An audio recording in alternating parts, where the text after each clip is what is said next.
Unamwendea huduma center basi. Mkishafika hapo ile unataka kunini? Show me your ID. Although male kuna kwaga na ile oga kwenda OC, kwenda oga kwenda polisi kusema umechapwa na mwanamke. Unanyamazia tu. Nikuulize. Utavumilia. Can I ask? Yes. Hiyo conversation inaanzaje? Nimechapa. How do you go to buy? Mbona nilioa? Sasa si ndio hivyo kwani ulioa for sex peke yake? Yes. Let's go ulioa kwa sex peke yake au kwa just for sex? Lakini si kwa not for sex. What's up, Waveriders? Welcome to the Tide Clique Podcast. How you guys doing? Let me tell you one thing. When husbands are parents, men muna cheat kutushinda. How do you feel, man? We are the Clique Gang. Shaanza kusmile. Oh, bring it on, darling. Hi, Waveriders. Welcome to episode 12 of the podcast. With me is your host, Max. It's a good day. Makofi tena. Makofi kwake. Now I'll let my team introduce themselves from the other side. Hey. I thought ladies first. Sawa Rihanna.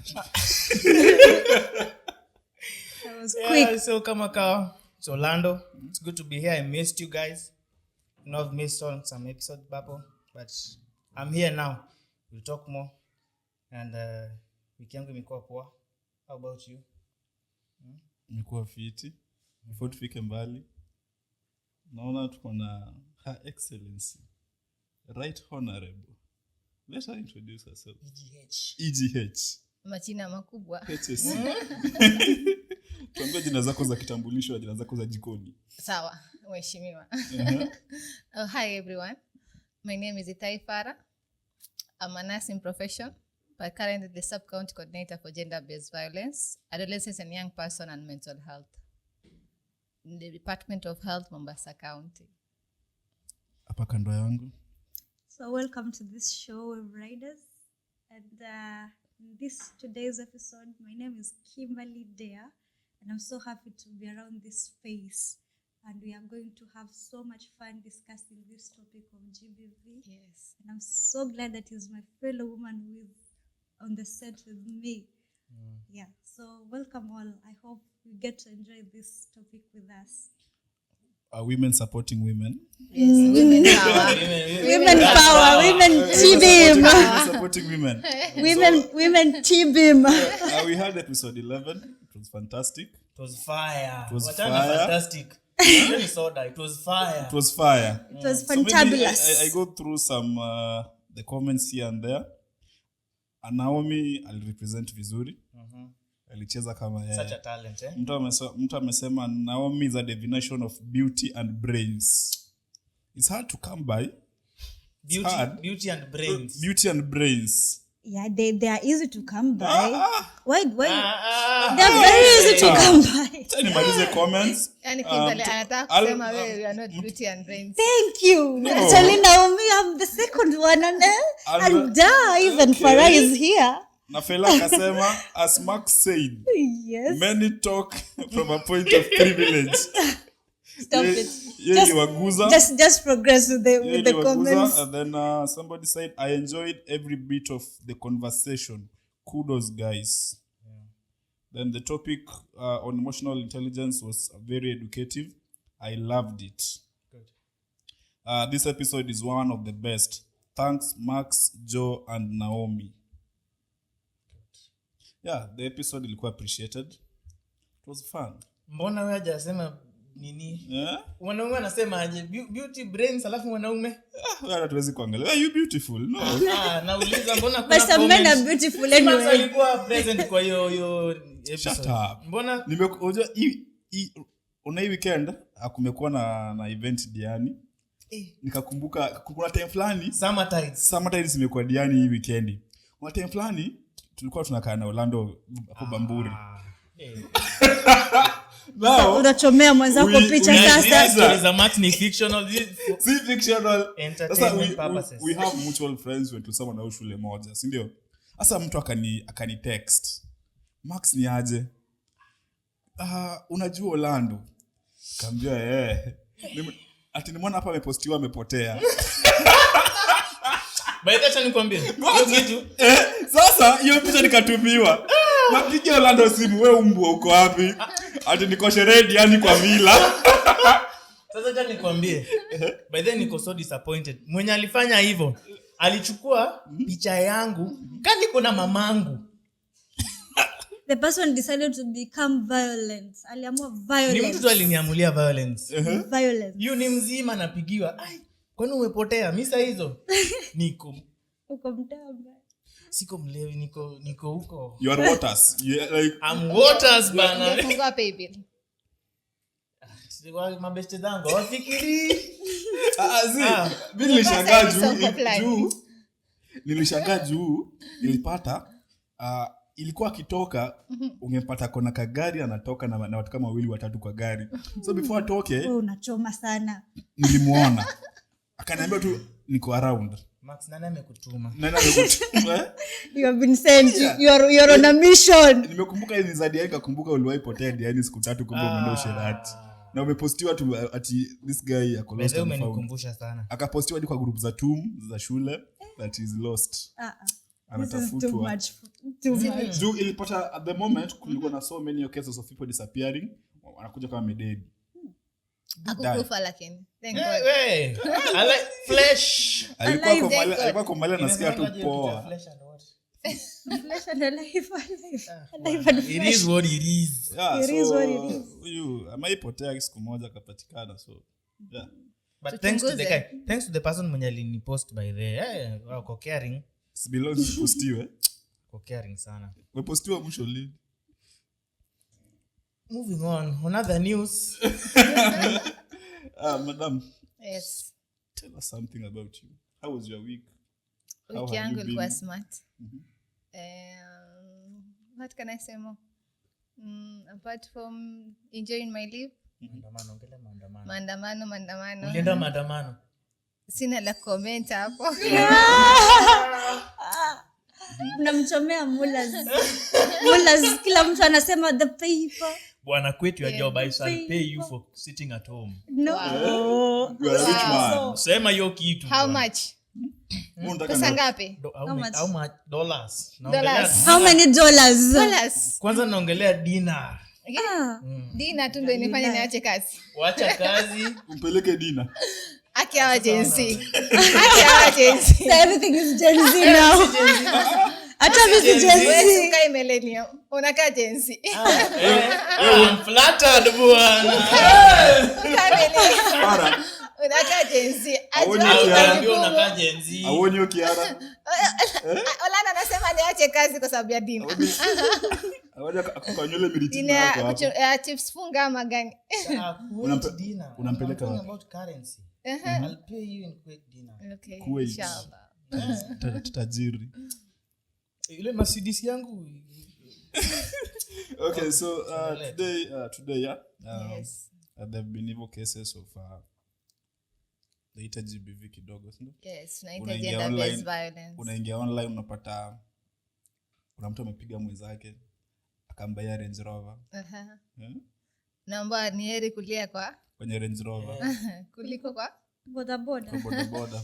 Lakini honestly all they are the same. Now then unapata tena the lady amepiga mwanaume. Yes. But it's more even worse ukipata ni boy amepiga dem. Hakuna cha like you will react more ukisikia nimepiga hivyo Kimberly than you reacting ukisikia nimepigwa na Kimberly. True. Although watu wanasema hypothetically speaking nimepigwa na Kimberly. Kimbi fighter. Angalia.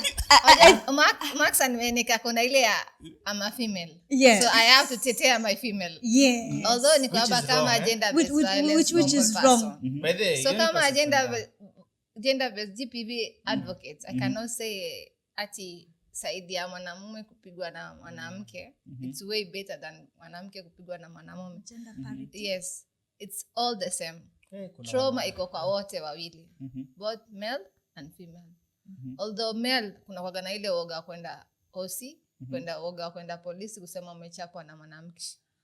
unanyamazia tu, Nikuulize. unavumilia. Can I ask? Yes. Hiyo conversation inaanzaje? Nimechapwa. Hapana, nilikuwa naosha vyombo. Sasa hapo ndo watu hawaelewi. Tuhurumieni hata nyinyi. Nakuja tu kusema tu Swali ni hivi, ona, watu hawaelewi. Kwa gender based violence si lazima uanze kwa polisi.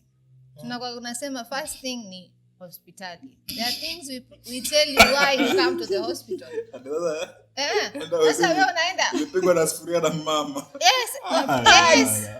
Yes. Sasa imagine unaendelea kupigwa na sufuria kila siku. Mwisho utafanya hata mimi sinimpige basi. Mwisho utacommit suicide. Tunaheshimiana tu kidogo. Mimi nikimpiga. Ukimpiga. Ni unaheshimiana. Sinakuwa ile nasema wanawake nakwambiaje? Anaanza na emotional GBV. Na kuna different type of GBV nitaziongelea. Tuanze na hapo sasa. Type of GBV.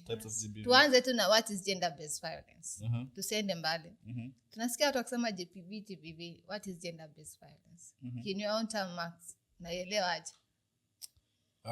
In my own terms, ndaiweka of an altercation, be it a physical or ni more so physical, yenye ina impact you in a negative way by the other gender, maybe the male or female. True. But mimi nasemanga ile ndio ifika ati uzainua mkono unipige. Wewe pia uko na kanguvu yako umeweka kwa mfuko mahali. Umejiamini. Jue. I also think I also think violence, sometimes even the speech we make can be violent. Yeah. Like those threatening remarks, like I don't know, some things are just, I have a nasty mind and I don't want to speak forth. For speech, ni umesikiza na hasira. Maybe tu mimi wanaongea hivyo umesikiza tu vibaya peke yako. No, but there are words that are so violent. Like true. Like so more of like Kimberly yako right. So mpatie space yake. Wewe umesema physical peke yake. Yeah. Na mimi nimesema gender based violence. Wewe umeenda kwa types. Kimberly pia kaniingilia kwa types. Yeah. Orlando unajua akaje DPV. But then ni victim. Hey, stop it. No, this one is being violent. This one has become violent in the state. Wacha Orlando before ongee. Tusicall victims. Yes. Kwa GBV wale ambao wamekuwa violated, we don't call them victim. Victim ni azamani sana. Siku hizi we call them survivors. Survivor series 1 we have in the set. Yes. Orlando. What I'd say about gender based violence. Najua ni to inflict pain on someone. Yes. Either physically or mentally, knowingly. Yes. Ile unajua vizuri, I'll say this and it will hurt you. Yes. And I don't care. Bora naendelea hivyo. I'll say it. Yes. No, you look like a revenging person. Definitely. You know that huyu ni mnyonge, but you still lift your hand and you hit someone. Yes.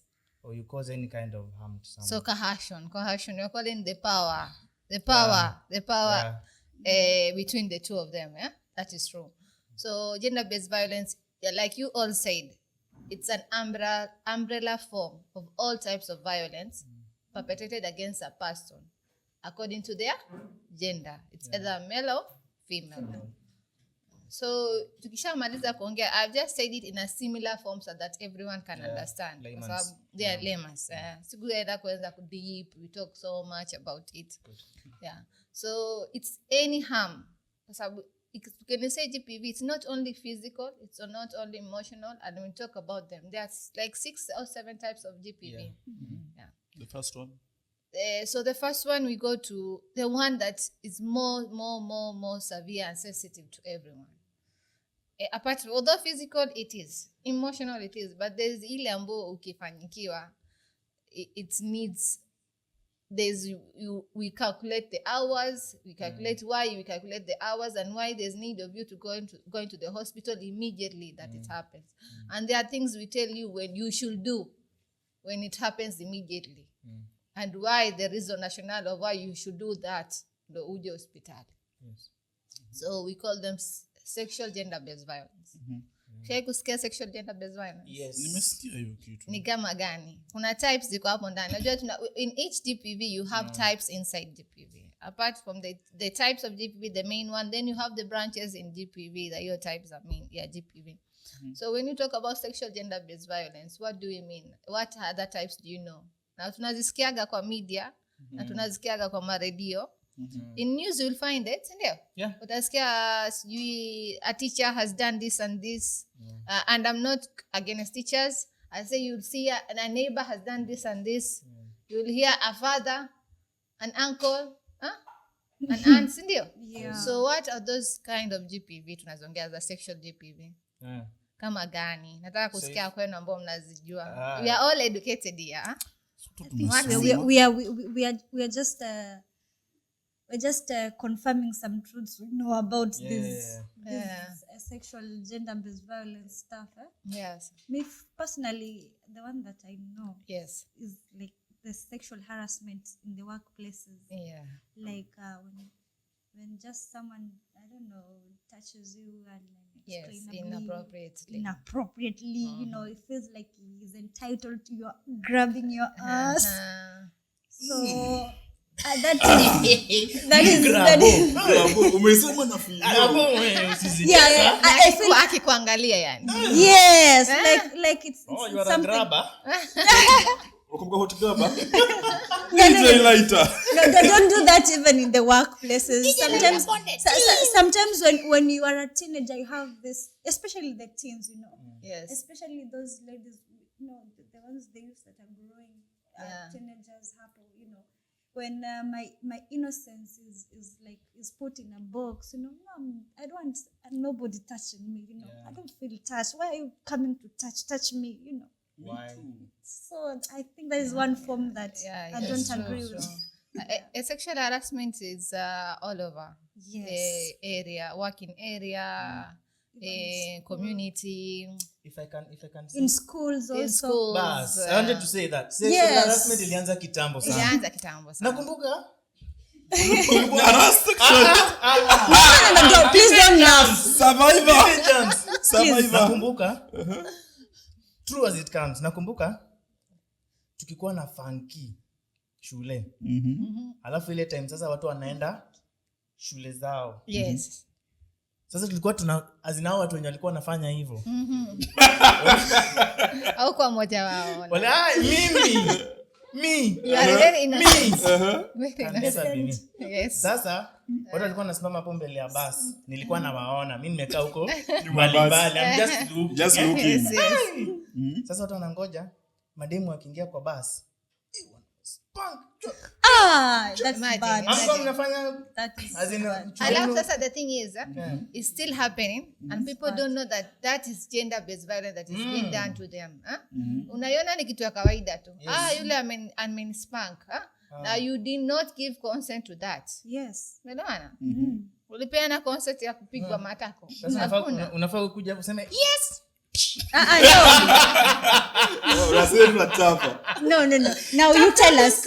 Alafu on top of that, for kids below 18 years, hakuna cha consent. We'll talk about that when we reach there. So, Kimberly ameongea about sexual harassment. That is very well iko hapo kwa sexual GBV. Maxi, unajua gani? Unasema kuna ile by the word of mouth. No, we are talking about sexual GBV. Yes. Vitu new fanya. Can you speak up? Sexual GBV. Kuna ushaisikia gani? Like nimesikia tu your places of work. Though at times we tend to call it sexual harassment, but inatumika to the advantage at the places of work for promotion. Yeah, it's true. It's true. Because sexual harassment is mpaka coercion. It's a sexual expectation where for your boss tells you for you to get a promotion, you have to do this and this for me. Understand? Nikupatie hiyo promotion. Exactly. So you need sexual expectation, like amekwambia if you want a promotion, yes, you unampatia ginene. Yes. But sasa aja kuforce anakuambia if you want promotion. Sasa nakwambia, let me tell you something. You are in there's power in between. The power of that ule ambaye ako juu kuliko yule mwenzake. Na wewe you want that promotion. You have no otherwise. Ama anakwambia for me to give you have gone to an interview. Let me tell you. You have gone to an interview. Other male do get this from female bosses.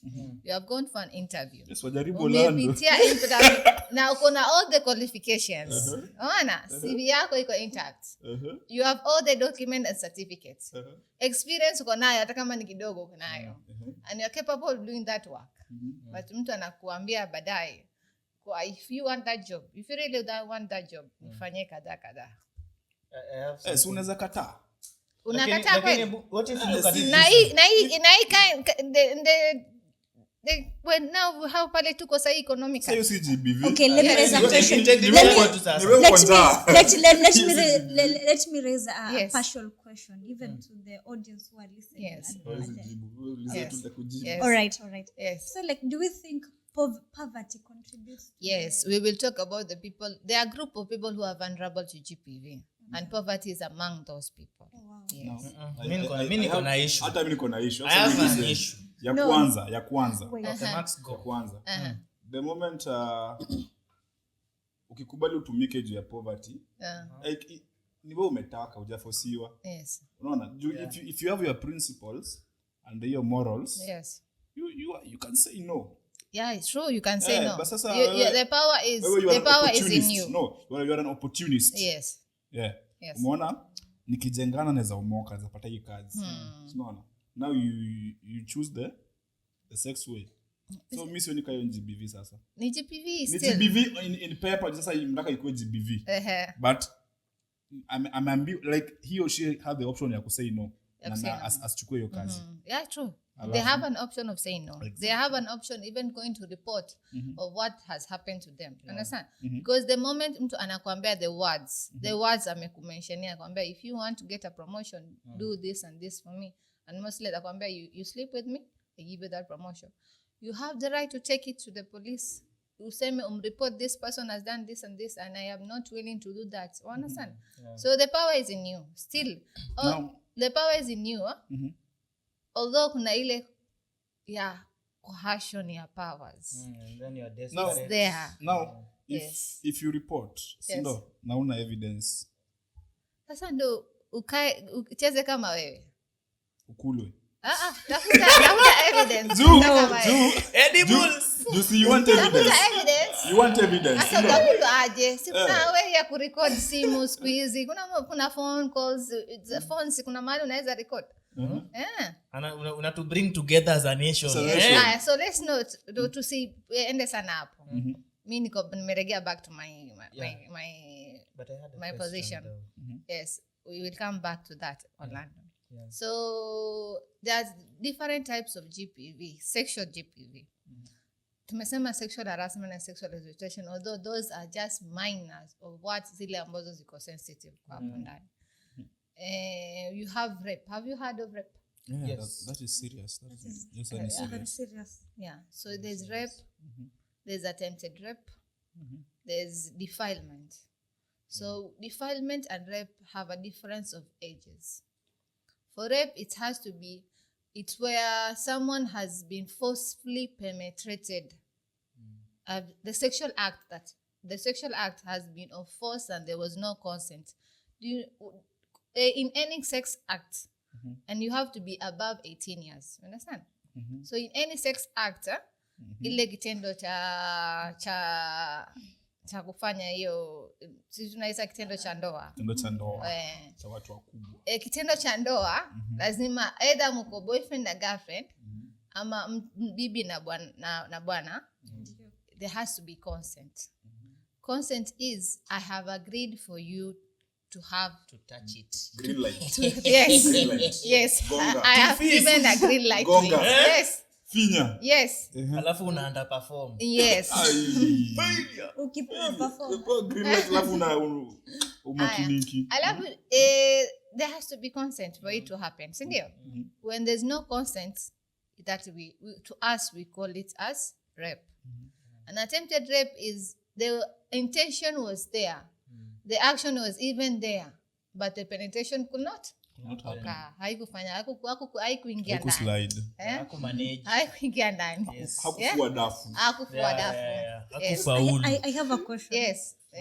So can there be rape cases between husband and wife? Correct. Yeah. Kabisa. Husband and wife. Yes. How? Yes, kwa sababu ya nini husband and wife? Feels entitled to gonga it anytime he wants it. It's not like that. Si ndio maana nimeoa. No. Sasa ndo nasema sasa. Kuna ile kitendo ya husband and wife rape is there because of what? We still go to the consent. You understand? Consent is. I must say yes first. Yes. I must say yes first. Kuna wewe una prepare bibi yako. Yes. Before hiyo kitendo ifanyike, si ndio? Prepare me. Na prepare psychologically, emotionally. You understand? Alafu inafika mahali bibi anakuambia leo mimi sijisikii hiyo kitu. Ai kanunue jamani. Lala nje bwana. Itoka. Acha kanunue. Utaangalia. How to go to buy? Mbona nilioa? Sasa si ndio hivyo, kwani ulioa for sex peke yake? Yes, let's go. Ulioa kwa sex peke yake au kwa just for sex?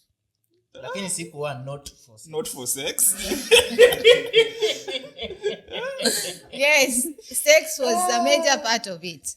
80%. 80%. Hata 90%. No. Yes. Italalika kweli. Lakini sasa kuna mahali mtu ajisikii. Kuna siku mtu ajisikii kabisa, hiyo muda hakuna. Sio on that days. Do we do it on our days kweli? No, si hizo ni sasa siku za off. Hizo ni off days. Off days kama mtu ingia kazi saa zikiisha. Narudi field. Exactly. Lakini sasa hizo off days zikiisha kuna mahali hizo ambazo ziko mtu ushikiwa shift. Ushikiwa na nani? Usijali. Washikadoria ni wengi. Mtu ushikiwa shift. Hebu change your ways like vile unaenda. Hajaokoka. Vile unaenda kabisa unashtua bwana. Najua I seen but hebu rudia. So we said the rape and we talked about attempted rape. Then defilement is the most sensitive part because in Kenyan law a person below 18 is a child.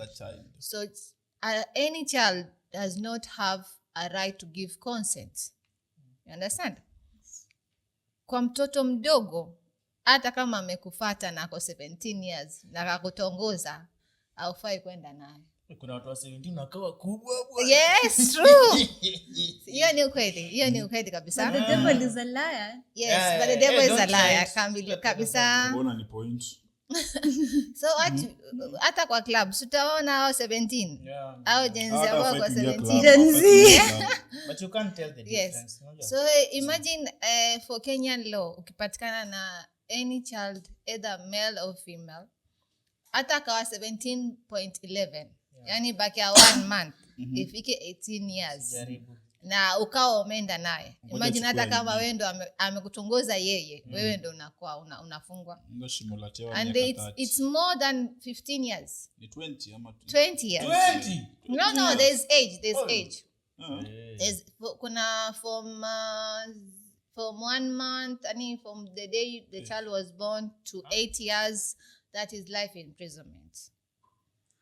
From 9 years to 12 years, that is from 9 years to 14 years, that is 20 years imprisonment. And then there's from 15 years to 18 years, that is 15 years imprisonment.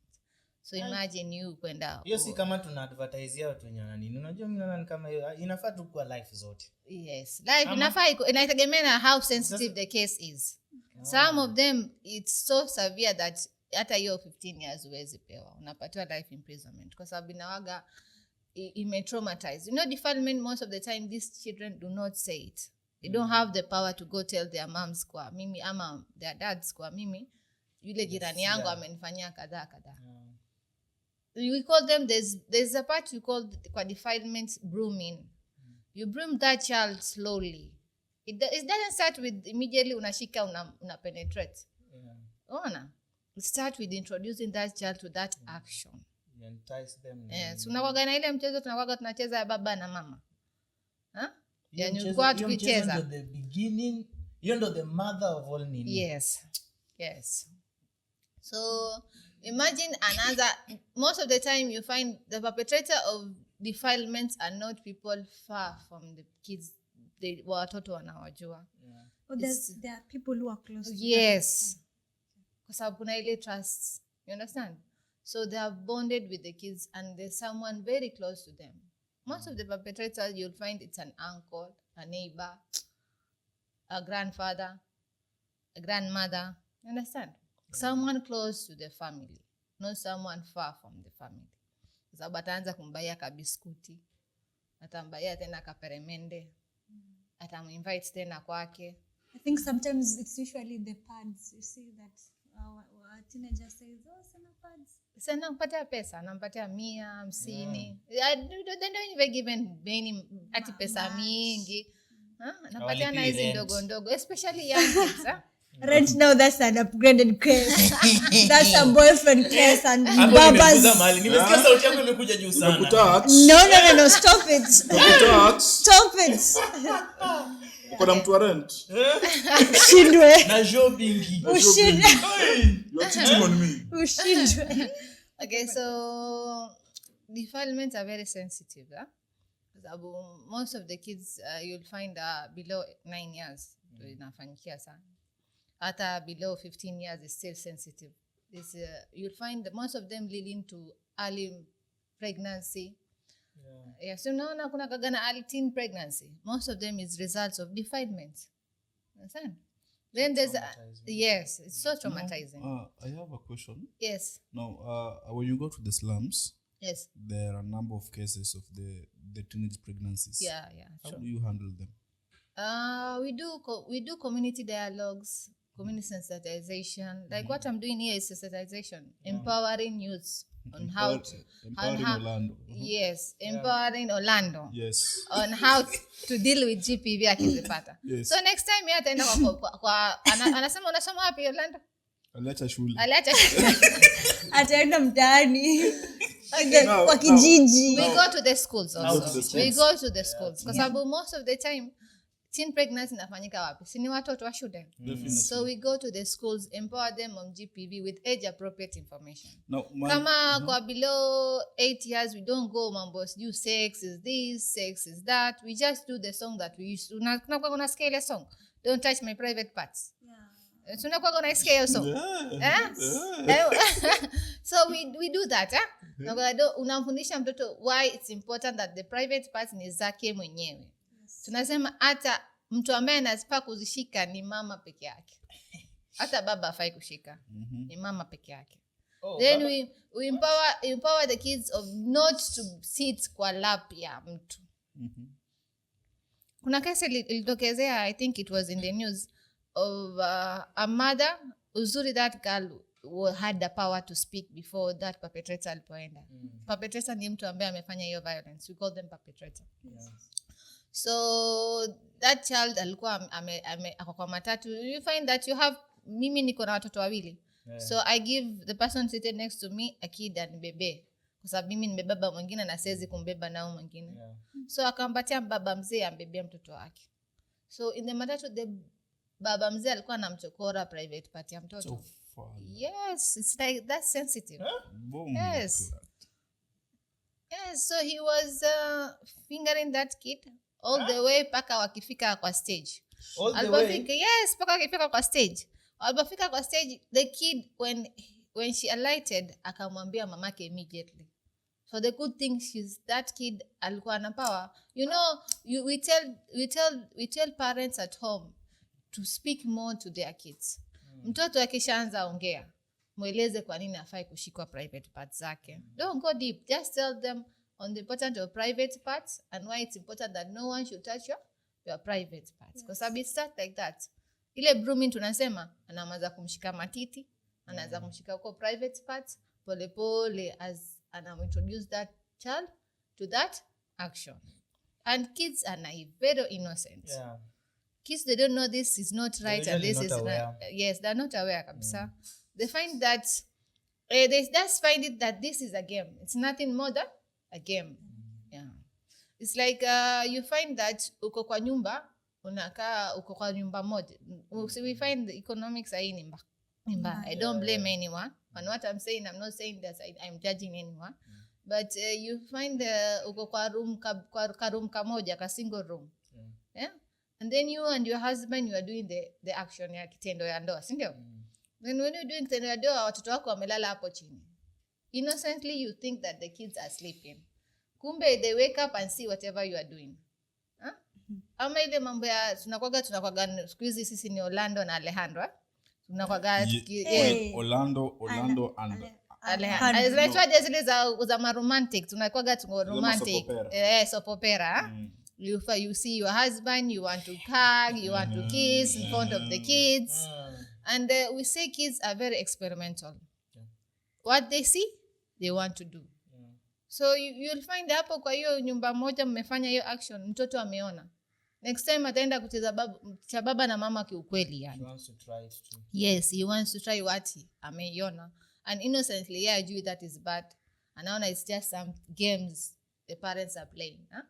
So they want to do it, not knowing that that action is not right. And normally wanna fall into a trap because when they do it, they feel the body change. Unajua mwili na change, hajazoea. Yes. So akiguza hiyo kitu, anasikia kuna some changes. And the changes at times unapata ni feeling poor. So they just do it without knowing. Yeah, and there's a part you find that a kid maybe ametoka in school because most of the defilement even happen in school. When you have siblings, some of you are young parents. So what I'm saying is you'll find your kid amekuja ameanza kujishika private part yake and I do some things that are not okay. Don't shout at that kid. Shouting makes that kid not tell you what has happened. Understand? Yeah. So you are supposed to be friends. The world of today is not like the world we used to live before. Kwa sababu sahi you are supposed to be friends with your children so that when something happened to them, the first person they come to is who? You. So ukimwona such a kid amefanya hivyo, don't say mtoto ameanza tabia mbaya. Uliza hiyo tabia mbaya ameitoa wapi. Unamuuliza in a very convincing manner. We call it rapport with your kid. Unamweka akue in a safe zone that whatever akikwambia, you won't shout, you won't beat, na utamblame yeye. I have a question. Yes. A small story here. I have a neighbor. Yes. I have a neighbor. I'm not going to mention her name, yes. But she has a son. Yeah, neighbor. Names, eh? Okay, right. Yes. So I have neighbor X, and she has a son. Yes. And one day when the son was playing with one of the kids, akawapata kama ule msichana anamwambia sijui avue nguo, and they're kids of like 2 years. Yes, yes. Huyo msichana anamwambia vua nguo, toa hivi, you know, and she's also doing the same. Yes. So the woman found her son, a small son, being told by the lady, and ever since this woman has been like avoiding the other child who's like doing those things to the kwa huyo mwingine anamwambia ajifungue hivyo afanye hivyo. So what will she do for the other child to change or like to initiate that change? Yeah. So most of the time if you go deep to that scenario, you'll find that the child is either there's someone else, an adult, teaching that child to do those things. Okay. Yes. They're seeing it somewhere. Yes. They're seeing it somewhere. They even maybe been doing wanafanyiwa wao wenyewe wanafanyiwa that action. Yeah, because most of the time you find quite easy defilement cases in school, both of them are minors. Maybe 11 and 8 years old. 9 years and 7 years old, like the case of scenario ya Kimberly. So you cannot say this one is a perpetrator and this is a victim, because both of them are child. Yes. So both of them are children. You find them, both of them are survivors. Because if you go check the one who introduced this action to the other one, you'll find yule anafanyiwa na an adult person. So such cases when you get, do not start judging that child. Find a way on how you can help that other child. approach the parents, although sometimes some parents are a bit mtoto wangu hawezi fanya hiyo kitendo. Wewe find ways in a very calm way. Don't go uanze kusema mtoto wako amemfundisha mtoto wangu tabia mbaya hivi na hivi. Sit down with that parents. Talk with that parents. Mwambie let's find ways we can talk to the children. Unawakalisha wote watoto. Unawaelezea whatever has happened is not right. Unawa-empower. You give them knowledge. Kids are kids. But if you tell them this is not right, they will tell you, ama unauliza baba ama mama, where did you learn this from? Definitely in a very calm way and a friendly manner, those kids will open up. Yeah, shout out to my neighbor X. I hope you'll get to hear this episode and hear what Farah's saying, because when I see our small son play and you say that the other child should not play with the other one, yes, I feel like there is a trauma you keep on progressing. Yeah, stigmatization. Yeah, that because they say a child of the community. Yeah, they say a child is a property of a community. Gone are the days when your kid was my kid. Yes. Yeah, I'm a concerned. No. This one is thinking far. No, your progression is far. What I mean is the son of my neighbor who is That's like their son. No. Okay, let's continue. No, she's neighbor X. Bwana mimi narudi tu pale This is a very nini? Watu tulikuwa nao high school. Menda music. Wachana music. Ama YCS. Wachana YCS. There was the mother of all nini? GBV. Nani huyo? Kuna hii time yenyewe shule different zilikuwa zinakuja kuwatch set books shule yetu. Yes. Asubuhi hapo 10. Mabasi. Jicho 4. Jicho 4 Productions. Sasa watu wanaingia tu hall vizuri. Yes. Mimi nilikuwa naoga Jana msafi kuna marashi. Hata ilikuwa hiyo marashi. Najua tabia yako. So you find kitu 10 hapo imeanza vizuri. 11 hapo. Hall inanuka vibaya. Samaki. Hall iko tu No. Now you find wale wenye wako I'd say high level. Same like the form 4s and the form 3s. Au wamezoea hizi vitu. So unapata sisi wa form 1 wamezoea nini hiyo? Hizo vitu. Vitu gani? Daktari. Amshai bwana. Hizo touching boobs nini kufunga madem nini. It happens. That's aggressive. Yes. That's aggressive. Kwani shule yenu mko mnafanya hizo vitu? I don't know. I don't want to say that. Ulisoma China? No. I think my school was strict because it was a Catholic school. Hizo ndo mbaya. No. Hapo ndo kuna washirati of all kinds. Madam peke yake. Tuseme labda ile crowd alikuwa anatembea nayo. I don't know. You need to condomize your imaginations. How it go? Now. Yes. Back to my question. Yes. When you go to the slums, you say, yes, we are doing the sensitization. Yes, we do outreaches. Yes. But now you find that whoever impregnate these ladies or minors, they are still in the society. Yes. No. And hakuna kitu wamefanyiwa.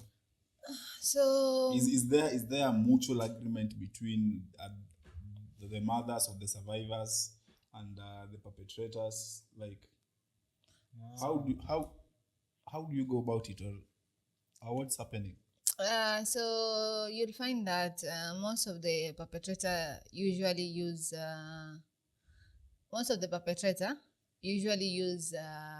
kangaroo. There's so much kangaroo courts. Kuna tunaita kama another name term naita masla. Sijui ulikuwa kwenu sijui mnaita aje.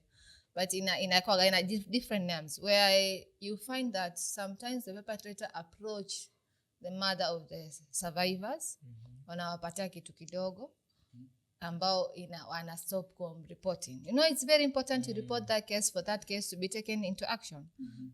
Police don't, GBV case, especially defilements, police don't play with it. Court don't play with it. And kwa defilement case, there's no bill, there's no cash bond. Case inaendelea na wewe unabaki imprisonment mpaka the verdict ikipeanwa. Strictly uko ndani ya prison. So most of the time you'll find the perpetrator wako kwa community because the survivors, the parents of the survivors did not go and report the case. Hata hawakwenda police, hawakwenda hospitali.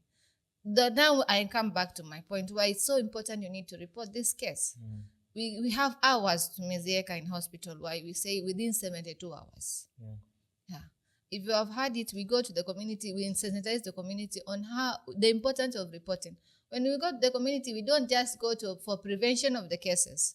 We talk about the prevention of the cases on how you need to sensitize the community on people. If you see signs of a neighbor anaanza kubaia mtu biskuti, peremende, kama Orlando alivyosema, community we are sisters keepers, brothers keepers. Namuuliza huyo neighbor, kwa nini anashinda kibaia watoto biskuti na akiinvite kwa nyumba yake? Na hapo ni kabachela fulani. Na ni kabachela fulani hivi. Na alafu anaweka ngoma loud kabisa. Masika. Niliweka rule moja. Ufa inaekwa ile. Wherever nimehamia. Sitaki mazoeano na watoto. Mimi si anko ya mtu. Eti anko mimi si wenu. You want to absolve yourself from guilt. Mimi unless jirani yangu ni demrembo ndo tutasumbuana. Amen. Lakini ati na demrembo kwa 17 years. Mtu ako na kitambulisho. Hata kama ako 17. Unamwendea Huduma Center basi. Mkishafika hapo ile unataka kunini? Show me your ID. Toa kitambulisho. Pause kidogo na onyesha ID. I hear nowadays they usually ask you, umemaliza kusoma? That is how they ask your age. Lazima kuwe na ID. Mimi hata nikinanga ikinotika.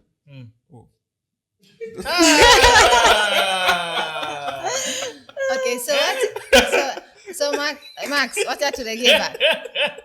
Max, kuna hiyo mambo ya 72 hours, So the importance of 72 hours umpeleke mtoto kwa hospitali ama any person who has been raped, defiled, attempted defilement, kindly go to the hospital. The first destination should be the hospital. Now, why do we say we go to the hospital? Not just to go to report the police. You have to see our main agenda of that. When you come to the hospital, there's the importance of you coming to within 72 hours. We call them the golden 72 hours. The golden 72 hours, we want to prevent 3 things from happening to you. Understand? So, because whatever has happened is you have had unprotected sex, which was forced on you. So that unprotected sex inakuexpose kwa 3 things. Kama gani? HIV, yes. STI na mimba, correct? So we want to prevent you from getting exposed to HIV. So kuna dawa tunakupatia which are supposed to be within 72 hours. Ikipita within 72 hours, we cannot give you those drugs to help you. Then you give STIs. Although STIs has no limit of 72 hours. It can be within 3 months. STI prophylaxis, so that you don't get we call them STI prophylaxis because we want to prevent you from getting STI disease. Then we will give you, for a girl, we'll give unplanned.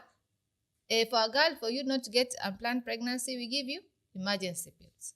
For emergency pill, you have to be within 120 hours so that we usipate hiyo mimba. Imagine getting trauma from such an incident, then upate mimba. So kutuna mtoto mwenye unaonanga hapo. Yes. Any trauma for life. You stop imagining it. So I can give you a scenario of a lady. I won't say where it happened, but the lady, it was a youth. Alikuwa amekuja kwa hizi party tunakuaga tuna inviteiwa hizi. Kwa school, si ndio? Ka get together. Yes. Makesha. So unakwenda vizuri, unakuwa kwa hiyo party, then accidentally someone robs. Anakuwekea kadawa hivi. Kanakuspike hivi. Kamchele, things happen. Ukiwekea Max mchele, yeye amekula tu. Hakuna kazi bure. So things happen, si ndio?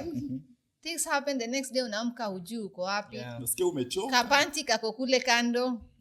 Maybe you are avajo, umebleed. You understand? And even if you are not, still it may happen. You understand? You feel that something has happened to you that was not right. Please, don't go and take a shower and just go on with your life. Wanasikia. Lakini daktari, yes, don't go and take a shower and just go on with your life. Daktari, yes. Unajua wasichana wa siku hizi? Yes. Wanaogopa mimba hata kuliko hizo vitu zingine. Hata meza tu pitu. Yes, atameza pitu. You understand? Akemeza pitu, you are forgetting that you might be exposed. Whoever has done sex to you that you were not willing to do, you don't know his status.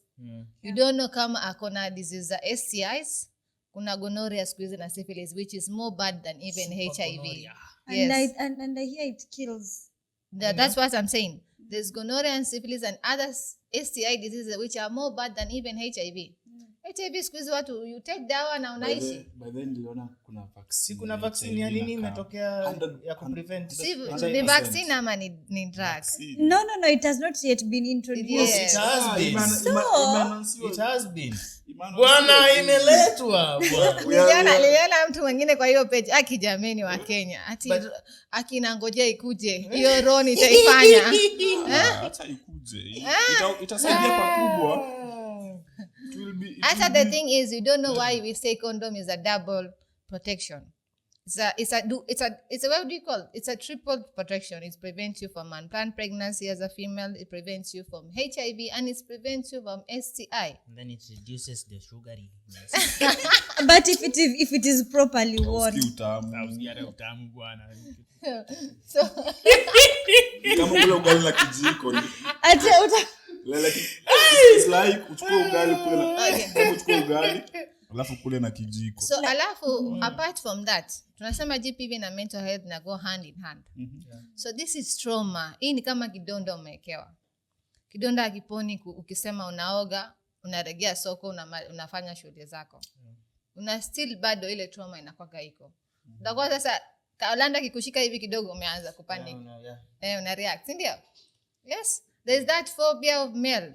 Then there's that phobia of hiyo kitu kuendelea mbele. You understand? Because you'll become so depressed. It may stress you. You become depressed. Depressed leads you to suicide attempt. And the suicide attempt leads to what? Death. So tusifike hapo. So why were we saying you go to the hospital? We want to prevent these things and we want to do psychosocial support. For a survivor of GBV, any GBV, to say any form of GBV, kwa sababu si bado tuko kwa sexual GBV, you have to go through 5 sessions of counseling. The 5 sessions of counseling happen 2 weekly. From the first initial stage umeenda, then another 2 weeks, paka the 5th session. And the psychologist akiona bado haujafit kuwa kwa community back, you have not done healing, he will always continue with the session until ameona umeheal. Kidonda akiponi kukaa nyumbani useme umenyamazia. True. You have to do counseling. Counseling is very important. Huh? Yes. Yeah. So apart from rape, we have talked about defilement na kuna gang rape. So tunajua gang rape? Gang rape ni nini? Ni gang? And I saw ile ya December. Ile ya December ile. Ile ya December. Very sad. Yeah, sad case for that woman. Huh? I hope he got God's mercy. Yeah, he passed through it, and maybe he was done the management and all that, and the psychosocial support needed for her. And we have incest. We all know what incest is. Huh? Yes. Incest ni pale a father sleeps with na mtoto wake, a mother sleeps na mtoto wake, an auntie, brother, sisters. Is that unlawful? Yeah, it's very unlawful. Very unlawful. Reason why I'm asking? Yes. Because I've seen a father and a daughter recently wali post that they are intimate. It's not allowed. That's so very by law. By law, it's not allowed. Hakuna masina kwamba incest is GBV, sexual GBV. Yeah. So even if the daughter is or the son is above even if age, they are incest is consent. incest. Hakuna cha consent. Incest ni incest. Incest is just incest. Yes. Stop Yes, purifying kuweka it. mambo define. water. Stop kuweka Nataka- kachumbari. Stop purifying it. Yes. Yes. Yes. Yeah. So we say then when we're done with that, I think tumemaliza na sexual gender based violence. Hayo ingine. had a There's question, one. There's nililenga one. swali yangu. Kuna itwaje indecent touch. Indecent touch ni zile nilizisema za fingering, kushika boobs, na mostly it happened in kids. Touching someone inappropriately in their private parts. We call this indecent touch. And then there's sexual assault. Yeah. Sexual assault ni pale penetration has occurred, but not using the penis, but the object. So unatumia bottle. I've ever seen someone use a bottle on someone. Umeona? Yeah. Even test without tubes. no consent. Huh? Even test tubes. Yes. Kukumba. Mtu anachukua tu kiukamba ingine wazimu. Yes. Na kukubali. Alikubali. No. Akukubali. Yes. And then Consent swali part. yangu mbona I had a question. Yes. Now that tuna fold the story ya sexual. Yes. Sasa niambie. Kuna ile part yenye Max alisema that mtu akona power ya kukataa. Yes. I'm asking about this.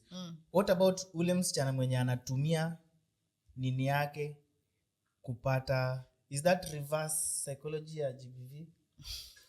Kupata nini? Kupata kazi. Kuna ile yenye mtu anakuambia ndio upate kazi Nijenge kitu. Nijenge. Sasa kuna ule msichana mwenye ako kazi but she climbs up the ladders akitumia hiyo kipawa chake. No, that's a different scenario. Yes, GBV. Sasa how about the person mwenye huo msichana anachanganya? Mimi kama CEO. Yeah. Kuna msichana mwenye ni secretary pale. Akikuja hapa afanye Anataka kukuwa assistant CEO. Na anajua ako nayo. Anapita pitisha hiyo kitu tu hivi. Anafanya hivyo on Kifua. Sasa anafaa kufanya nini? Hiyo si GBV. Unafaa kugonga. Anaregea kwa Psychological. Anaregea kwa part ya Maxi. Maxi alisema there's power to say no. Yes. There's power to say no. Yes. There's power to say no in the devil's eye, eh? Yes. There's power to say no. Hapo mmeiba mtihani. That is power to say no. There's power to say no. Macho tuseme kuna Waswahili walikuwa nasema macho hayana pazia, lakini mdomo uko na control ya kusema no. But hiyo pazia basi iwekwe. Ba. No. You just have to block the imagination of such things. Some chick anapita hapo with some good bunda. Bana, zimesimama fit. Bundles. You can look but don't touch. Power, You can look but don't touch. That's GBV. Hiyo ni kunichezea psychology. Look but don't touch. Okay. Look but don't touch.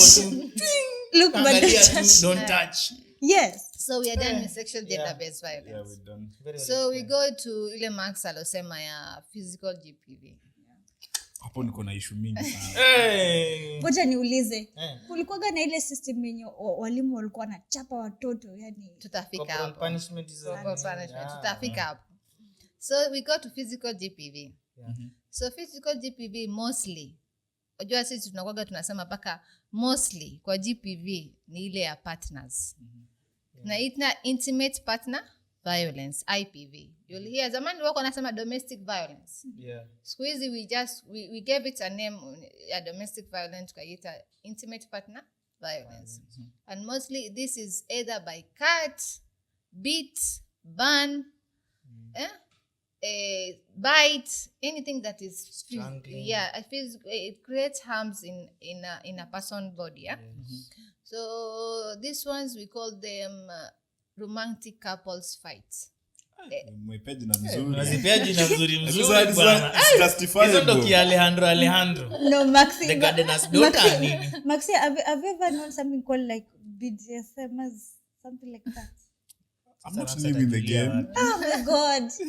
Stop it. Let me tell you one thing. When it comes to hiyo mmesema romantic couples fight. Yes. Rule nilieka those day pigana mtu bado. But rule nilieka nitaassume umekasirika, unaweza rusha ya kwanza. You are angry. Yes. You are expressing your anger. Yes. Utarusha ya pili. Sasa your anger imekuwa overwhelmed. Yes. Urusha ya tatu. Sasa ya tatu umeconfirm you are willing to fight, you deceive. You're willing kujitetea. I will hit hard. The moment unalao a lady akupige ovyo ovyo, unakuwa na mazoeano fulani. Unacheki? Lazima heshima tu idumu. Unacheki? So mpe allowance ya a 3 throws. Arusha ya kwanza, hiyo ni asira, yani amejama, yani. No. So you are saying that you are okay you kufanywa GBV. That's what you are saying. Yes, that's what you are saying. That's what you are saying. Can nasema ni you see unknowingly. Let me say because now you can't try. That is the problem with male. That is the problem with male. So ile kukuchapa, kuinua tu mkono, kukuchapa mwanamke. It's not allowed. So arushe, it is not allowed. Goza, so akirusha ni rushe. What you are saying don't have to retaliate. Yes. Right. What you are saying is, angalia wajua wacha nikwambie. Find your justice after I'm not here to judge. Yes, what I'm saying is No, stop it. I'm not here to judge either male or female, but most of the time scenario you find is female will provoke a man, although sometimes you have to learn to control your anger. Understand? Mimi nakwambia nipige wewe ni mwanamume nipige. Mwanamke mjaluo mteuri na kona confidence na audacity. Hiyo unagonga. Atakutafuta. Let me tell you something. Yes. Kuna best yangu fulani. Yani So you unaona guys are nipige hadi boy ukitoka hapo uende hata place kama pale. Anakuja hapo tena. Nakwambia what you need to do is if you cannot as a male control your anger, please leave that topic. They follow. Toka. They follow. Daktari ujue wasichana. No, I think look, huyu mwenye anaongea hujui. No. Don't say that. Don't say that because I think she's responding the questions very well in a very civilized manner. For her, I'll go by the virtues of Muslims. They say mwanamke hapigwi na hapigwi na nini na mkono, anapigwa na maleso na makanga. You know, Muslims. Maimuna Atieno but it's culture that it's a form of culture that I think we can embrace the vulnerability of women. So let me tell you something. Yes. Kimberly, I will come to part where we will talk. It's religion, but we talk about culture. Itafika hapo. Inafika. There's a type of culture which is not right for GBV. Okay. So we'll come there. I'm not talking as a Muslim woman. I'm talking as a GBV vocal person, advocate, and a neutral person. On a neutral perspective. Most of the time you find we women are supposed to be submissive kabisa as a Muslim women. Pewa mbili. Atuongei. Hata hiyo kusema nipige hatusemi. Hiyo hata kusema nipige hatusemi. Yes. Bwana ndo kusema. Nipige. Kama msichana mkisi mwenye anajua kuongea haraka. Utati. Si unipige. So unipige pasi. So what I'm saying is, men, you guys mnapitiwa GBV ya most tena physical like what Max say, anasema anapigwa mara kwanza, ananemezea. Anapigwa mara pili, anamezea. Unapiga mara tatu, ndio pale unainua panga unamkata mke. Simkate mkono. It start like that. Hiyo moja kofi inashtukia na mpiga anaanguka chini na nani. Yes, because the way you'll beat me is not the way I'll beat you. Acha nikwambie. Wewe umetumia your full energy. Unaona? Umetumia your utmost power. Yes. Unaona? Ile mkono wangu. Ndio effort yako umetumia yako yote. Yes. Mimi na data yangu yote. Like unafaa kujua vile unasema you meet 50-50. The middle ground. Hata mkono wangu utatoa alama kwa issue ni hata yangu. Angalia basi hata yangu. Issue ni laini. Issue ni Wala stop it. Farah. Issue ni umetumia all your energy. Unacheki? Juu umekasirika. Yes. So I've tried nikuwe at least nikuwe understanding kidogo. least nisi overreact. Understanding boyfriend. Nisi overreact. Understanding boyfriend. So ni assume like you are trying to manage your anger but umekuwa overwhelmed. So nakupatia una vent. Una vent. Sasa una kuvent sana. Lazima nikukanyaga like nafa nikupe tu mmoja tu strong. Next time ukifikiria unasema tu ile ya juice. Ile ya juice hapana. Sitaki nyingine unacheki. Acha nikwambie. Mimi nasema mimi tu. Like a woman asiwe jaribu kunekelea mkono juu ataumia. Asa ndo nasema let me talk to the boy Charles who are out there. Ongea na Mwaniki. Yes, wacha niongee na Mwaniki. The boy Charles who are out there. Kina Fellah. Musikwe kama Max na Orlando. Exactly. Musikwe kama Max na Orlando. Mimi natetea wasichana. Si mambo ya kuvumilia mkipigwa. The thing is na si mambo ya kupiga back revenge. Mambo ni hivi. Mambo ni moja tu.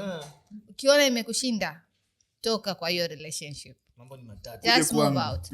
And there is part of you can do also counseling as couples. You understand? Yes, if you think you love this woman so much na uwezi kumwacha, but you see you want to help that relationship that doesn't get into a worse point like the way Max asema. Sasa amefika ya 3, sasa mimi acha nimalize mimi sasa. Unaona?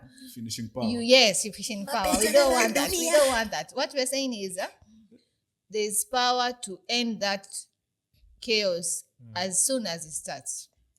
Now the problem is kuna watu wanapenda the toxicity. Yes. Hakuna mapenzi. Like acha nikwambie kuna tu mapenzi toxic. Kuna majirani wangu wanakimbizana daily na wanapendana ukiona na share kwa chiko. Nile hivi I love you too. Mapenzi kizungu. I hate you too. Look. Alafu kesho tunarejea tena. Kitu watu wawili. To learn kujipenda sana. Kabisa. Kwa sababu ukiona mahali imefika, although there's giving second chance to things to work, but if you find they are not working, don't give third chance, fourth chance. Unafika mahali paka unaenda depressed. Una give up haraka na life. Forgive 70 times 77. Mara moja tu. Basi, na forgive 70. No, the thing is let's learn to have self-care. Itufanye tukaenda kwa mambo ya GBV, gender based violence. We want to do preventative also, you understand?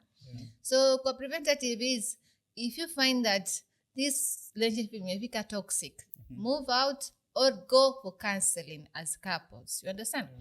If counseling doesn't help, just separate. Isifike mahali watu wanauana. Isifike mahali watu wanauana. Lakini daktari, mapenzi toxic ni tamu bwana. Honestly speaking. Mapenzi toxic ni tamu. Look at the Gen Z the way they're speaking. Like Gen Z speaking. Anguka nayo. Ni tamu bana. Unaona? But mimi issue yangu ni moja. Unapatanga instances if maybe vile nilisema nikianza. Yes. Huyu akinipiga haiwezi make headlines. Yes. But ni mfuno tu vitu ngome tu moja hapa tu alafu mdomo yende hivi. Husband wife beater, akiangoa all the bad names nitarushiwa. Correct. Boy Charles wanapitia a lot of GBV. Hata kama dema ameunga aje. She's a strong girl. Wasichana wajaluo. Akiona maana wajaluo. Umami wasichana wajaluo. Umeenda Kisumu. Umeona mademu wajaka wewe. I have friends who are Luo and they are very good women. I love Luo. Wanaji express. Wewe jiulize hivyo kwa nini? Sasa ukiangalia a bigger number of Luo men, we tend to go for the mountain abebs. Na mimi usini associate na hiyo. I plead the fifth. Umezoea mifungo. My Luo ladies, I stand with you, Like ni kitu common, like mostly they'll tend to go for the mountain babes. Juu mademu wetu ni wrong number. No, I don't think so. Dema anasimama kushike mashati. No, I don't think so. Let me stand up for for these good ladies. The Yeah, number very of good very ladies. beautiful. True. They are beautiful ladies and Carilicious. beautiful hearts too. So you cannot say like these ladies when they beat you like a man. You know, they are masculine and just throw back. I know. So I think there is gender parity and GBV bwana. there is gender parity, and at the end of the day you need the other gender to survive. The differences is what keeps us alive. Yeah. So kuna wanawake ambao wenye wako kuna wanawake ambao wenye wako like they're caring, they're loving. What I'm saying is most of these days we advocate for women empowerment. Yes. But me women empowerment si ile ya kuwa nitakutukana alafu niseme mimi nimepigwa. Unaona?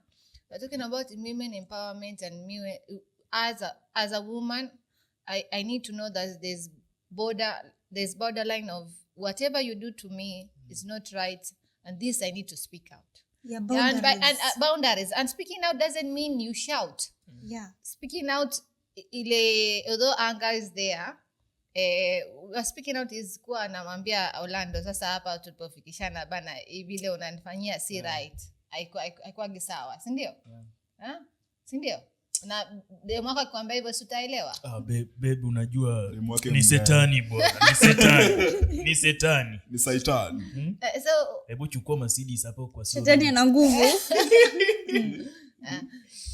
So we have been doing this a lot. For you find that there are so many people, organizations that are empowering women to speak out, because when COVID hit, COVID was a blessing to most of the gender-based violence as a GBV in Hola, because before COVID, people were not talking about GBV. You'll not hear someone saying we are merepiwa, this one has been defiled. There was no people going to the community talking about empowerment of GBV and preventative measures and what to do when it has happened. But when COVID happened, when people were staying in the house, you'll find there were so many cases of physical GBV. Nagundua venye mwenzako anangorota unanibo kando yangu. Unaanza mnapigana. Kabisa. And so it was a blessing in disguise. Yeah. It created more organization to come out and do more vocal on GBV. The organization were more going to the women to speak out when something has happened to you. So you'll find that the reporting cases were mostly, the female were most affected than male. And sikuwa boy childs are affected. But the reporting case of boy child, it's at a lower rate because you guys don't go to the police. Don't even go to the hospital. There was a case scenario of a person. I can even give an example. Huyo mwanamume alikuwa amepeleka gas kwa nyumba ya mtu. Mwanamke akafunga mlango. Akamwambia sasa mimi niko na ile dry spell mbaya sana. Si tupeleke hapo. Damu zinaochemka wakati wote. Max, you are very maximum in everything. Alafu sasa Boychal alikuwa hako interested na hiyo maneno. Boychal alikuwa? Hako na interested na hiyo maneno. Wallahi is gay. Alipiga nduru. Sasa akasema, mwanamke akamwambia, akampatia scenario. Outside wale vijana wanakaa kwa gumzo mtaani na kwa gaiko hapo. So the boys were there outside, wale wa mtaa wale wanakaa hapo, kuna base hapo. So amemwambia sasa I'm giving you a scenario. Mimi hapa ukikataa nitakata nguo yangu. Ni shout men rape. Nani atasikilizwa kishout hivyo? Lucky bastard. So he had to, that was a coercion, you understand? There was a threat in between for that person to do because of consent hakupeana. So what he did, he went to ask for PEP hospitali. Mnakuwaga empowered nyinyi kwa sababu yenu, mnakuwaga mnafuata tu kwa sababu kujua HIV status ya yule dem. Luckily that person akawa empowered akaenda ku ask for PEP. But if you had reported that case to the police, huyo mwanamke ashikwe so that it doesn't happen to another male person. Could it have been wrong? Lakini ona sasa ni kama hiyo Max unakaa kwa ile base yako, umekaa kwa ile base yako, umekaa na kina Orlando hapa. Then a boy ako below 18 years. Anakuja anakuambia kale kama mama pale kananikatia. Kananiambia ananitaka mimi na niweke na maintain vizuri. Anamwambia chapa, acha ilale ndani. Anguka nayo. Chapa, acha ilale. Wala ilale ndani. Hiyo ni advantage. Hiyo ni nyama umepewa bure. Gonga, si ndio? That's not right, bana. Yule ni mtoto. That is a child according to Kenyan law. And whatever that woman has gone to ask for that child is not right. So the male are supposed to tell that boy, hiyo haikubaliki. Hiyo it's not right. Go report that woman to the police so that woman cannot do it to another boy child. Can I ask actually? Yes. On that note. Yes. In our last episode, we had a speaker, Naomi.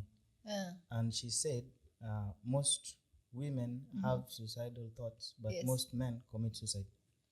Isn't it time that we just tukubali that we need to empower men more now? Yeah, true. Nyinyi kama organizations, I know you just say like, hey, we empower the boy child, but it starts with the boy word of mouth too, and it's a very shallow empowerment. So true. What we are saying is Naomi was very right. You'll find that most of the mental health cases, you'll find most women will come to hospitals to seek on either akipata depression, akicommit suicide yenyewe, they will come and ask for assistance in hospital, but you'll never find a boy child coming to the hospital kuwa akona stress tu kidogo ama anxiety. Yes, mnakaa mnaivumilia paka inafika mahali you just explode, and when you explode imefika your limit sasa ile sasa. Ala sasa hata we find that most male have severe cases of diseases because wamezivumilia zile magonjwa ndogo. Unaumwa, unakaa, unaivumilia mpaka ukienda hospitali it's something imekuwa worse. It has gone to a stage where that is complicated sasa. So what we are saying is empowering a boy child comes from the boy child themselves. Ni kama hapa sasa Maxia anasema chapa ilale. Next time akisema that is not right. Sitakuwa ni umeempower another male person. Hiyo word inaanza na nyinyi wenyewe. Speaking out. Saying that this is not right. Not saying that ukienda polisi tutajajiwa. Escort that person to the police. Unamempower, mnaenda naye police. Ana seek for help. Na if I seek for help akaenda huko police, you have the right to tell you, unamwambia ile polisi tutakushtaki kwa sababu ya nini? Those police have a right to listen to you, whether it's a male who has raped you or whether a female has raped you or it's a female amekupiga your bibi yako ama girlfriend yako. Farah. Yes. Do you know lakini ni funny sana ati Orlando ameenda amerepiwa na mwanamke. Unaona vile? It's not funny. Ni funny. Sasa. It's not funny. It's not like you see you know it's very sensitive. Female do rape male.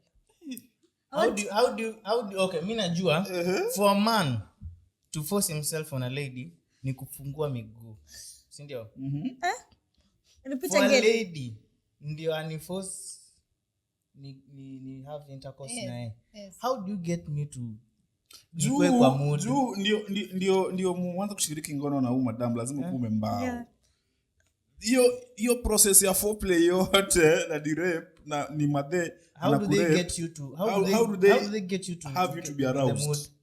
To get you in the mood ndio sasa akalio. You should be studied. Hawatuambiangi kitu ya ukweli. So nikwambie Max, a woman ajui kukuswitoa kwe paka hiyo kitu isimame. Ajui kukufanyia. No, for it to be called rape. For it to be rape. For it to be called rape, there is the part nimesema tena and I will say it again. Consent. You did not give consent. But anyway. Simpeangi consent but pia sikatai. Kuna hiyo kunini ku abstain. I abstain from consent. Okay. So tuende kwa physical GBV. We said it's the romantic couples. romantic couples, either the previous one or the current one. Romantic couples fights either previous one or current one. Previous one ni yule ambaye mko naye, yule ambaye ulikuwa naye, your ex. You understand? Now the current one yule ambaye uko naye. Yeah. So mkipigana, either it's a male or female, wewe ukipigwa Orlando. Yes. Please ujitokeze. Usivumilie. Wa Kenya. Sijapigwa bado. I don't laugh. Yeah. But it's a really sensitive part. Because but we still provide, apart from the first emergency management we'll give to that survivor, medical, mambo ya, all that. We also give psychosocial support. Still there's a healing part. Na tumesema psychosocial support has to go for 5 sessions. So still huyo physical GBV anapitia to psychosocial support. Yeah. Then we go to emotional GBV. Kama Kimberly alisema the first time when I asked what is gender-based violence. We talked about speech. Yes. Words that you speak out. The threats. Yeah. The threats, we call them emotional violence, psychological gender-based violence. Yes. So psychological or emotional is playing with someone's feelings. Hisia. Master manipulator. Yes. Bas. Yes. Unamwambia angalie hata sijui nilikolea nini wewe. Unaona hata miguu zako. Angalia hata miguu zako vile zinakaa. Uangalie zangu. Excuse me, ni conversation leo umekushaweka personal unaongelea miguu zako. Tuko pamoja kwa kiti. So what I'm saying is like Kimberly said, it's all threats. What you say, the words that you speak out that are not okay for that other person. Playing with someone's feelings. It's all an emotional GBV. Even the abusive ones. Abusive words. Also the word failure. But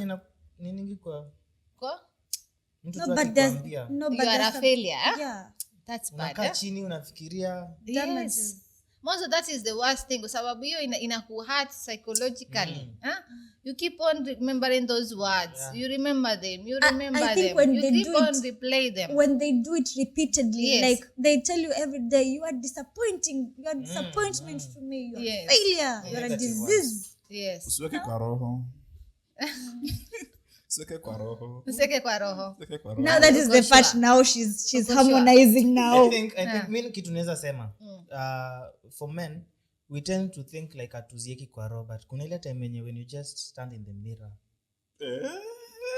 The mirror reflects everything, eh? Yes. Ukikaa tu ile tu umekaa tu peke yako in the mirror and you reflect hizo vitu zio to hit. So yes, they hit you a lot. Sababu men play the part that mimi I'm not emotional. They usually say that we are not emotional. Yes, don't you cry from emotions. We don't cry. We don't cry. Yes. You know it's okay, Orlando, to You do. cry. You do say that, like you cannot, like when is the last time did you cry? Lakini kulia ni tamu. When is the last time did you cry? There's relief in crying. Alilia juzi tu. When is the last time did you cry? Ilionyeshwa dust. Ukumbuke. It's okay to cry. Yes. Mimi naye pale nikikata vitunguu. Mtanisamehe. This emotions. nalianga sana. So and we say most of the time emotional GBV is the one that leads to physical GBV. Okay. Kwa sababu inakuwa ni verbal and non-verbal. Inaanza pole tu. Anakuangalia tu. Anashika kisu kikishika hivi alafu anakuangalia tu. Nimekuweka. Wewe endelea tu. Ameshika kile kisu anakishape nini? Anakata smoky na hasira. Yes. Kumbe kwa akili anakata maneno. Yes. Amekungoja. Yes. Yes. So unaikata kabisa. Inaanza na non-verbal na verbal. Wewe nitakumaliza siku moja wewe. Wewe chunga tu wewe.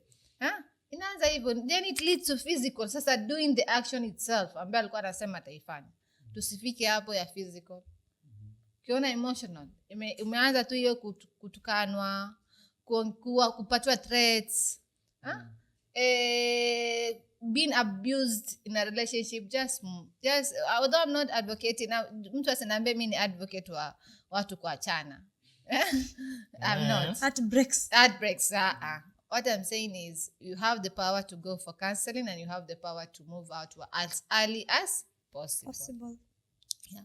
Then when you're done with emotional GBV, we go to the economic GBV. Financial abuse. Sasa hapo ndio wenyewe. We're not escaping. Kila mahali kuna issue ya finance. Nasikia yangu imechange bwana. I'm in a somber mood. Mpesa uko na ngapi? I'm in a somber, mpesa yangu They say what is your broke about? Yeah, so financial GBV kama tunavyosema, financial GBV ni all about money. Understand? Part where bwana, although I'm not saying boy child peke yake ndo anasafa, nitaenda pia kwa boy child, girl child peke yake ndo anasafa. Boy child pale bwanako anakupatia 100 anakuambia at the end of the day I want to get ugali, nyama na sukuma. Thank you. So 100 inakupa unatoa wapi hiyo kitu yote? In the current economy mtu wako sawa kiakileta anzaachia mtu 100 bob. Ai The houses which are like that. Watu wako sawa ni wengi hapa nje. Like mentally like are you okay kuachia mtu so alafu uko sure haiko hiyo upate nyama. Uko mpewa 5 bob by school ulete soda na mkate na change. Acha na bullying ya high school. Like the size ukiwa na so si na truncate to life. Si from high people school ni same tu sasa. They give you 100 na anaenda zake na anakuachia ukule now the whole day. Na kirudi anarudi na hasira. Yes. Ataketa maswali mingi. Msana yako na experience. Unachanga 100 nyumbani. Haya, twende yako. Anachanga 100 nyumbani. Haya, twende yako Max, najua itakutouch. Kukuliwa fair pia si nzuri. Hiyo ni I pay on delivery. Ati. Ashame the devil. Wait, did you just say that kukula fair is a form of GBV? Yes. Simu ulikuwa alikula fair yako. Mkakubaliana. This just got interesting. Ngoja. Leta chai bwana. Ngoja. It's not your time. Alikula fair yako. Sema ukweli. No, what you're saying is Ngoja. Una taste wewe. Kukula fair ni GBV. This is new. Mlikuwa mnakatiana mpaka mkakubaliana. Mkakubaliana kwamba basi wacha tumana.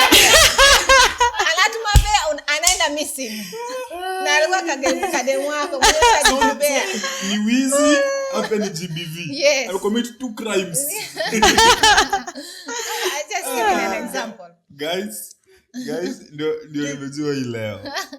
Kukula fair ni GBV. So kwa hivyo pay on delivery. Na bado ni wizi. So pay on delivery. You ring we bring. Kuna pay protect. Kuna ile pay protect. Unatuma pesa but haitoki. Ikifika inatoka. Anascan code ikifika. And then there's that part where I'm working as a woman. Then my ATM, my money, my husband is the one controlling it. Oh my God. I have no right of anything. Understand? Hata ile always yangu ya monthly, I have to ask for atoe pesa anipatie. So that is economical GBV. Ama Orlando wewe unafanya kazi. Yes. Alafu bibi yako ndo kusema na hiyo pesa yako, yeye ndo kutembea na ATM. Paka yeye ndo anasema pesa gani peleke nyumbani na gani ubaki nayo, kila kitu. That is not right. Akipumua hewa gani hiyo? Is money our money now?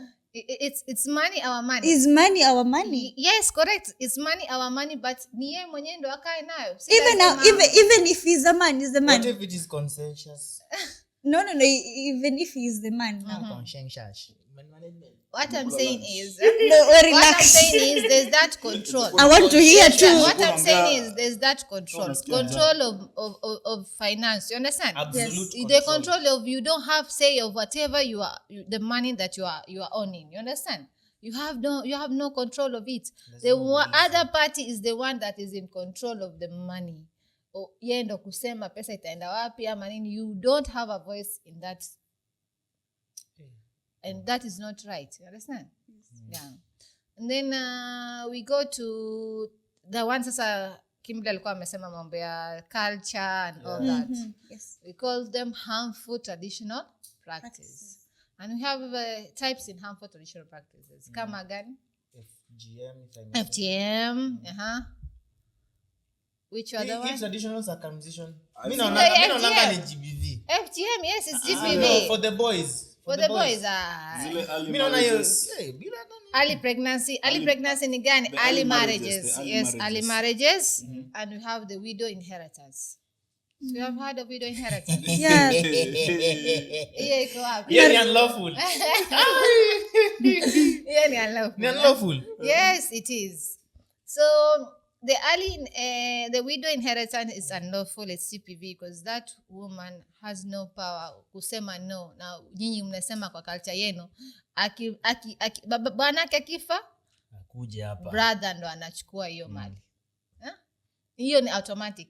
He has no right to say no. Si ndio? Yeah. So that's in culture, kwa GBV, that is the culture we want to stop from happening. We want to stop FGM in female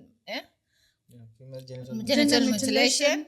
We want to stop early marriages. And most of the time you'll find it in like our setting in Mombasa, you'll find early marriages is on the lead. Hawapendi masomo. See how hawapendi masomo. It's the culture. But then I'm trying to understand why do your girls want to marry at a very young age? Our girls meaning what? Coastal girls. It's the religion and culture in it. Although most of the sheikh now are empowered and all that, but kitambo, our Muslim religion allowed us. Kuna kwaga inaitwa stage ya puberty. Kubalehe. Yes, kubalehe. So ukifika hiyo, you are a woman enough to be married at those days. But these days mesema in Muslim still falls under Kenyan law. Kenyan law, a child who's below 18 years, a person who's below 18 years is a child. So they don't get married until they reach 18 years. So and we are empowering our girls. If ingekuwa kwa hivyo, I could not have ningekusingekuwa hapa naongea. Sikia tena, you are empowering girls. Daktari. See, what we are saying is see, early marriages in happen. But sasa let me give you a reverse of that. Yes. Sisi kwetu young boys marry. Yes. Early. Yes. It's not the pia hiyo haifai. Ni kwenu inafanyika hivyo? Kwa kina nani? Kwenu. Uliona mapema kwa divorce. Mimi naona kwetu. Like you see, the earlier the mimi naona better. kwetu the reverse thing ni, you see, for you, yes, girls wanaambiwa like umefika of age, now you marry. So for us, maboy wanafika ile age yenye maybe tuseme amejaribu primary school, maybe high school, akachoka, anachukua nduthi pale, ana set up familia and it's good to go. So we are saying, like, I'm coming back again to that. In Kenyan law, a person below 18 years is a child and is not allowed to marry. Hata kama it's the boy child. So how does a child raise a family? Psychologically, mentally, is that boy ready to have a family? They're not prepared. Is that boy ready to be a father? Because when it comes to marriage, definitely it will come to giving birth. So a boy who's below 18 years has not developed enough to raise another child. But the boys wanna develop at 35.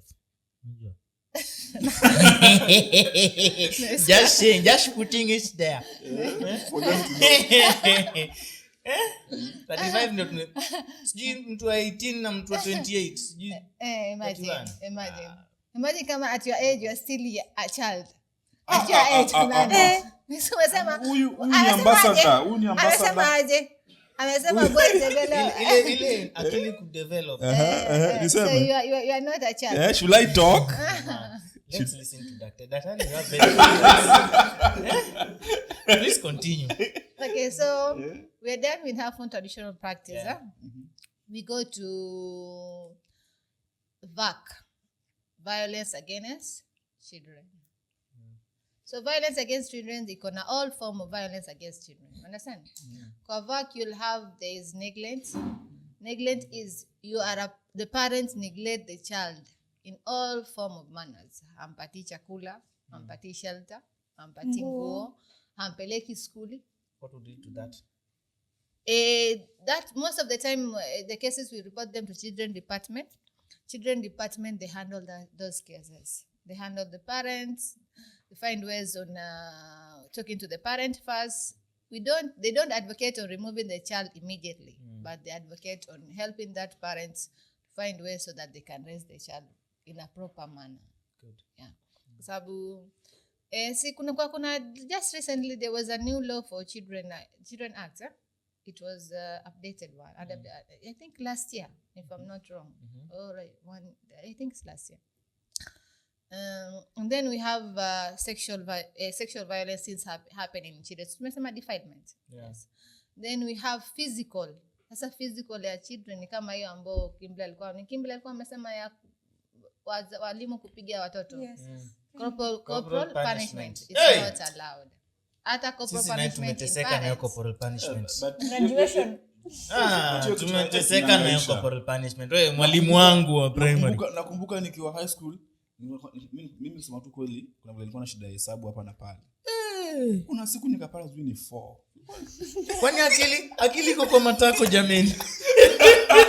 Alafu alikapasa kilikuwa ni 40. So unahesabu ndio ufike hiyo 40 ni ngapi? 36. Na wanakupiga hizo zote. Bala. Si shule yetu ilikuwa inaletwa na kuna wochi alikuwa by the way wochi nikipata hiyo bike yako. Kuna wochi alikuwa anakujanga na bike. Anaweka mabambu. Unaweza kuwa anapigwa na bambu. Alafu inaingizwa kwa gas pipe. Mbona Bunsen bana? Hata mimi nilipigwa na bambu. Tena naambiwa nenda nikachukua. And you are alive? Yes. Kwani umededi? Nilikuwa hata nakumbuka mikono yangu na I can feel it up to now. Mikono. Ona anashika mikono. Nilikuwa nikikimbia. Hujapigwa shule? Mimi nimechapwa sana. Wanapiga brass? A group of schools. Sema ukweli. For real. So, hii corporal punishment for me ilikuwa ni ile unabeba matofali. Kwanza shule ulienda mjengo kwenda shule. For real kwanza they feel like children are resourceful when it comes to building new classrooms. So unaambiwa bricks beba. Nini beba.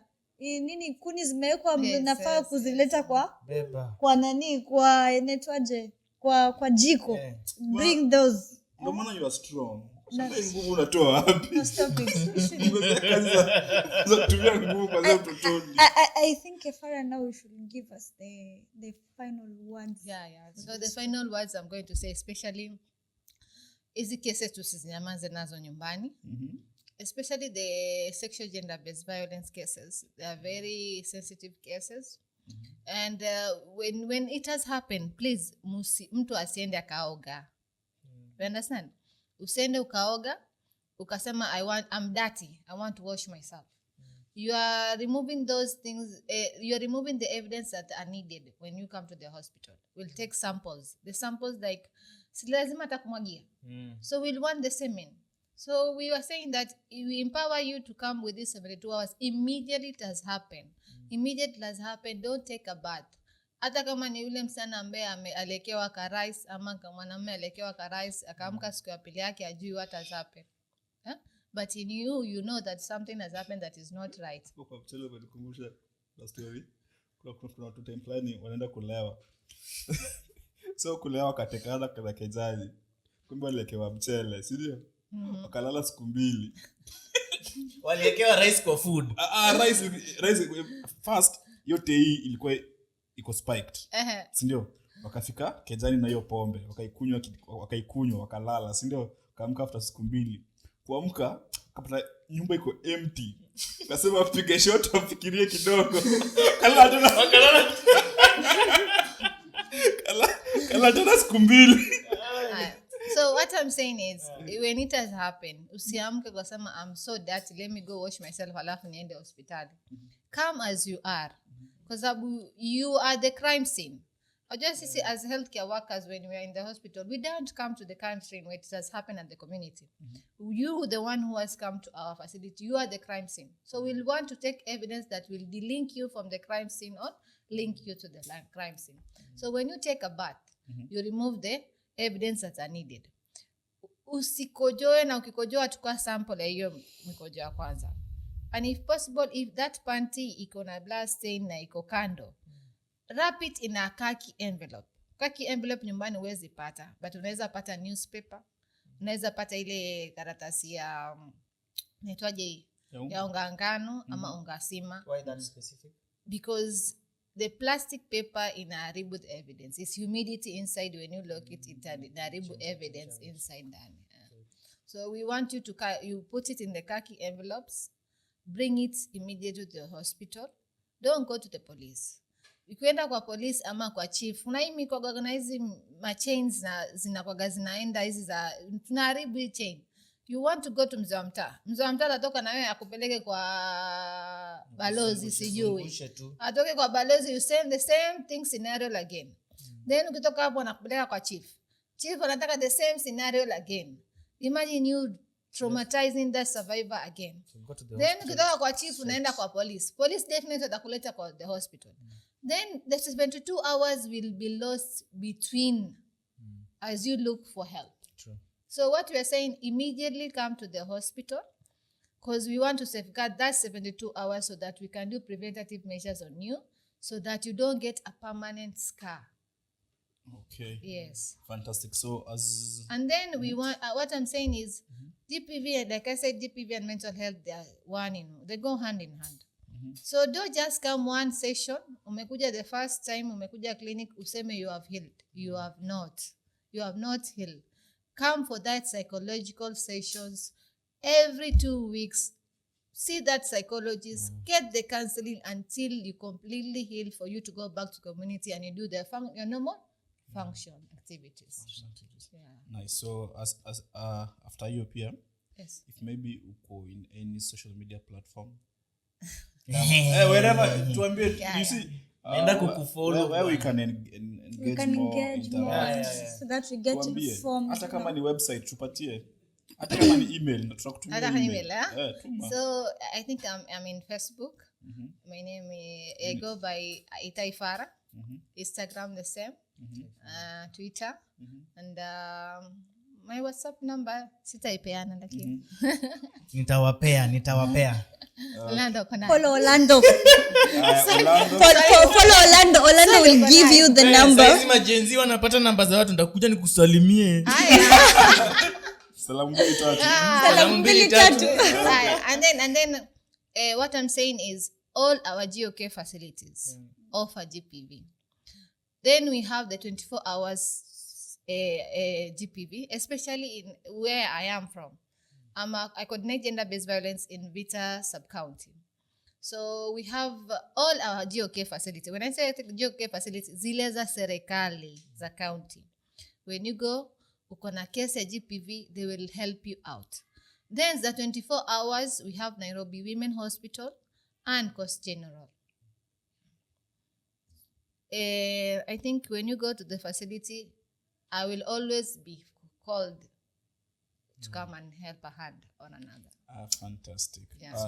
Orlando, uko kwa mtandao? Niko kwa mtandao. We kama millennial. Niko kwa mtandao. Ni millennial si Jezi? Unaona kajenzi na kihara wapi? In episode 12. Yes. So I'd like to thank you for being here. You've been an inspiration. Na nimelearn a lot. Yeah. Okay. And to our viewers, keep it Tide Clique. Ukitaka kunitafuta kwa mtandao, I'm changing from my old social media platforms. Na change jina, na change kila kitu. So I'm going to be just Orlando. Kila place. X, Instagram, nini. Hata namba ya simu unaenda nini. Wasikupate. Just Orlando. Wasikupate. Kimberly. Yeah, my social media handles are Kimberly Dea across all in TikTok and in Instagram. And I'm not changing anything. I'm just who I am. DM. Just Where DM. No. Don't go there. I want to go there. DM. Minta ku DM. All right. Minta ku DM. So I go by the name Maxwell Odhiambo. Instagram, MaxiPixel. Facebook, the same. Twitter. Uko Facebook? Kijana, you are old. Uko Facebook? No, that's violence. GBV. That is violence. He has a right to be anywhere he wants. Alikonia wewe peke yako yani. Yeah. Imagine. Utampiga tu. Ita cancel. Yes. For our podcast, we are on Instagram, on Facebook, on Twitter. We'll have our links in the description. Watch the episode, subscribe, comment, like Tide Clique, and share. Be our Waveriders. Goodbye. What's up, Waveriders? Welcome to the Tide Clique Podcast. How you guys doing? Let me tell you one thing. When husbands wanakuwa parents. Men muna cheat kutushinda. Why do you fear men? We are the Clique Gang. Shaanza kusmile. Oh, bring it on, darling.